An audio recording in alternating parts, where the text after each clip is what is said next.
International Women's Day is a global celebration in more than 100 countries today, but many Americans may have only a vague awareness of the holiday.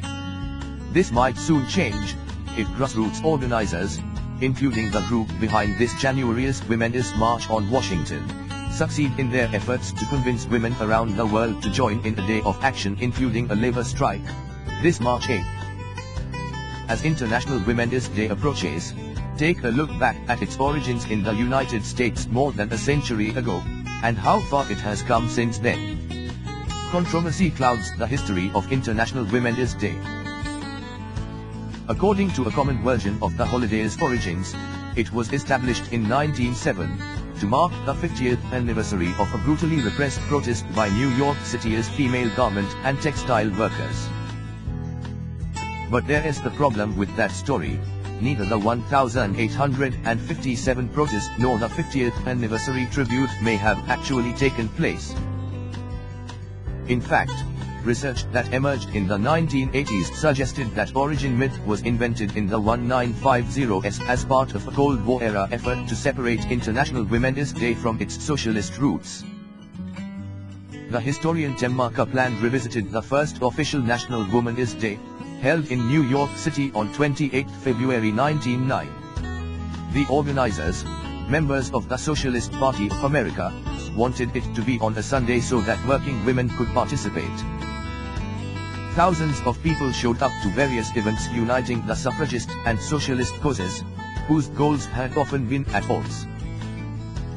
Labor organizer Leonora Orieli and others addressed the crowd at the main meeting in the Murray Hill Lyceum, at 34th Street and 3rd Avenue.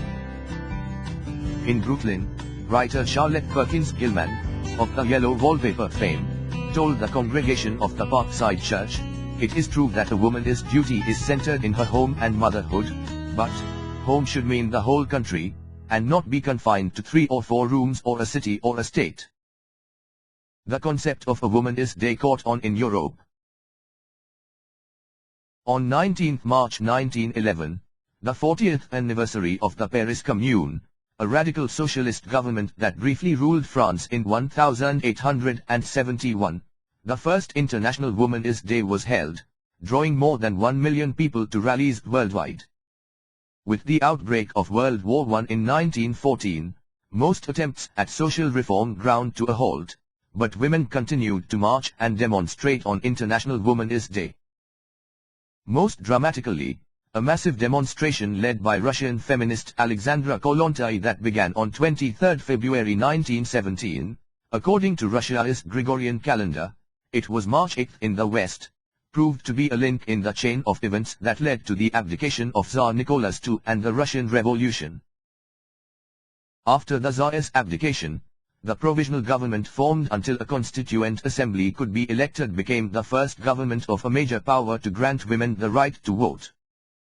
In recognition of its importance, Vladimir Lenin, founder of Russia's Communist Party, declared Women's Day an official Soviet holiday in 1911.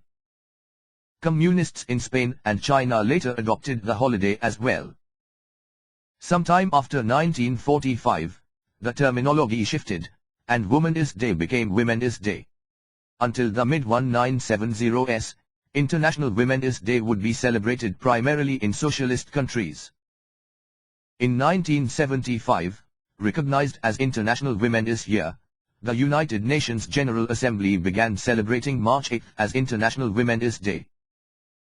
By 2014, it was celebrated in more than 100 countries, and had been made an official holiday in more than 25. Over the years, however, many celebrations of International Women's Day strayed far from the holiday's political roots. In Argentina, for example, it was largely commercialized, with men buying flowers and other gifts for the women in their lives. In China, despite the country's long history with International Women's Day, recent holiday events have focused on shopping and beauty events, such as fashion shows. Last year, in a somewhat bizarre tribute, a group of Chinese men climbed a mountain in dresses and high heels as an attempt to experience the hardship of being a woman. Due to its ties with socialism and communism, Perhaps it is not surprising that International Women's Day didn't catch on here in the United States the way it did in other countries.